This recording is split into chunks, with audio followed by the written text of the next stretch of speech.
Now let's start with next paragraph. The distance from Malden to Hampton is about 500 miles. By walking, begging, rides both in wagon and in the cars. In some way, after a number of days, I reached the city of Richmond, Virginia, about 82 miles from Hampton. When I reached there, tired, hungry and dirty, it was late in the night. लेखक कहता है कि जब मैं अपनी यात्रा को प्रारंभ कर चुका था तो मुझे जब कोई आइडिया नहीं था कि मुझे कैसे वहाँ जाना है, कितनी दूर है। तो आगे पैराग्राफ में क्लियर कर रहा है कि the distance from Mardan to Hampton is about 500 miles. Mardan से हैम्पटन की दूरी लगभग 500 मील की है। By walking, begging, rides both in wagon and cars, पैदल चलकर। बाय वॉकिंग पैदल चलकर, begging in wagon and car, घोड़े गाड़ी, इक्को या कारों में लिफ्ट मांगकर।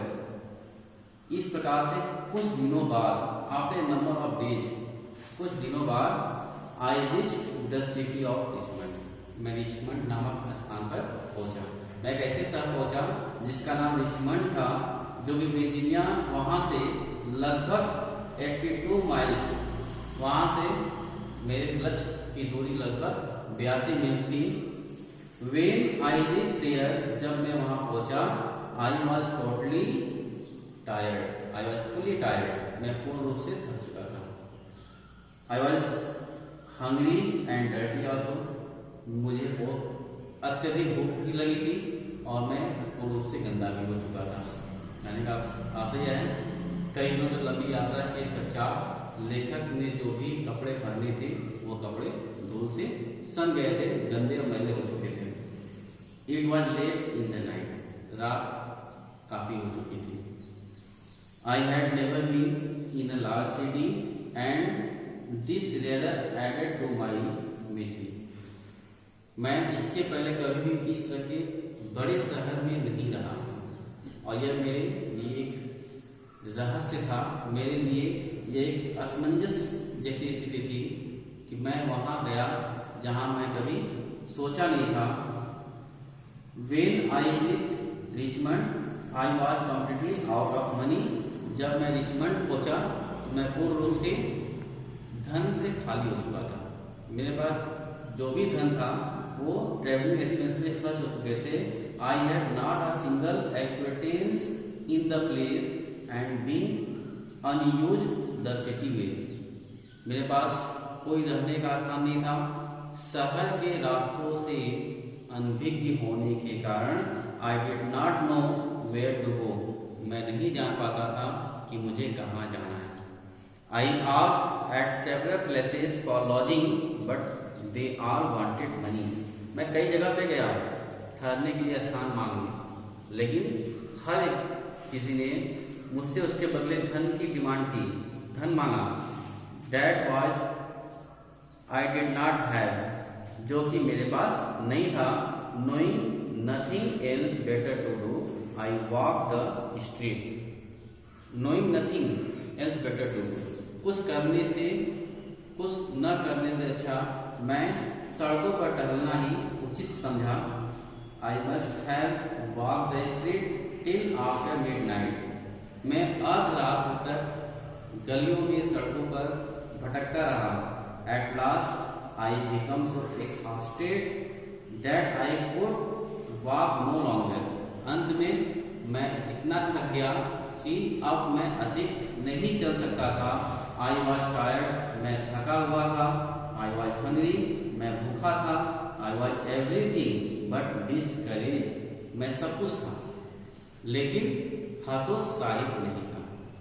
लेखक जो दृढ़ निश्चय का व्यक्ति है वो कह रहा कि मैं सब कुछ था। I lost everything, I was hungry, I have no money, लेकिन I have fully confidence, I have firm determined for myself मेरे पास कुछ नहीं था, लेकिन मेरा विश्वास था, मेरा दृढ़ निश्चय मेरे साथ था। Just about the time when I reached extreme physical exhaustion, उस समय जब मैं शारीरिक रूप से पूर्ण रूप से थक चुका था, I came upon a portion of street where broad sidewalk was considerably elevated. जब मैं पूर्ण रूप से शारीरिक रूप से थक चुका था, तो मैं उस स्थान पे आया जहाँ पर सड़क का फुटपाथ सड़क से कुछ ऊपर था, उठी हुई सड़क थी। I waited for a few minutes till I was sure that no passerby could see me. मैं वहाँ कुछ देर तक इंतजार किया, और जब यह निश्चिंत हो गया कि उसे अब कोई नहीं देख सकता, तो crept under the sidewalk and lay for the night on the ground. तब मैं धीरे से सड़क कर उस सड़क के किनारे लेट गया और रात को उस ग्राउंड पर, उस जमीन पर लेट कर रात बिताने के लिए मैं वहाँ पर लेट गया। With my Sachar of clothing for a pillow, और मेरे पास जो एक छोटा सा बैग था उसको मैंने अपना तकिया बनाया, और तकिया बनाकर उसको मैंने अपने सिरहाने रखा, सिर के नीचे रखा और रात बिताया। The next morning I found my self somewhat refreshed but I was extremely hungry. अगले दिन मैंने अपने आप को तरोताजा पाया, और लेकिन भूख तो मुझे लगी थी। As soon as I became light enough for me to see my surrounding, जैसे ही मेरे पास पर्याप्त जब उजाला हुआ और मैं अपने आसपास लोगों को देख सकता था, I noticed that I was near a large ship. मैंने नोटिस किया कि मैं एक बड़े जहाज के पास हूँ। It seemed to be unloading a cargo of pig iron. ऐसा प्रतीत हो रहा था मुझे कि उस शिप से unloading of cargo of pig iron, कच्चा लोहा उसमें से अनलोडिंग किया जा रहा था, उसे खाली किया जा रहा, शिप को खाली किया जा रहा था। I went at once to the vessel and asked the captain to permit me to help unload the vessel in order to get money for food. At once, मैं तुरंत उठा और उस जहाज के कैप्टन के पास गया और निवेदन किया कृपया उसे अनुमति प्रदान करें ताकि वो कुछ पैसे कमा सके, जिससे उसके लिए भोजन की व्यवस्था हो सके। The captain, a white man who seemed to be kind hearted, captain जो एक अंग्रेज था, दयालु हृदय का प्रतीत हो रहा था, consented I work long enough to earn money for my breakfast. मैं कैप्टन के अनुमति के बाद वहां पे काम किया और अपने ब्रेकफास्ट को कमाया। And seem to me as I remember it now to have been about the best breakfast that I have even eaten. Writer कर रहा है कि मैंने अपने जीवन में बहुत से ब्रेकफास्ट लिए होंगे, लेकिन फर्स्ट टाइम जो ब्रेकफास्ट मैंने खुद अपने परिश्रम से अर्न किया था, वो मेरी लाइफ का सबसे अच्छा ब्रेकफास्ट था, जिसे मैं कभी भूल नहीं सकता।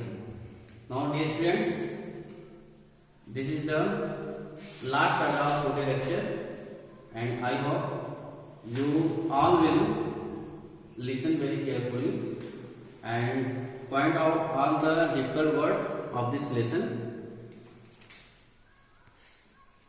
Soon I will back with the next paragraph.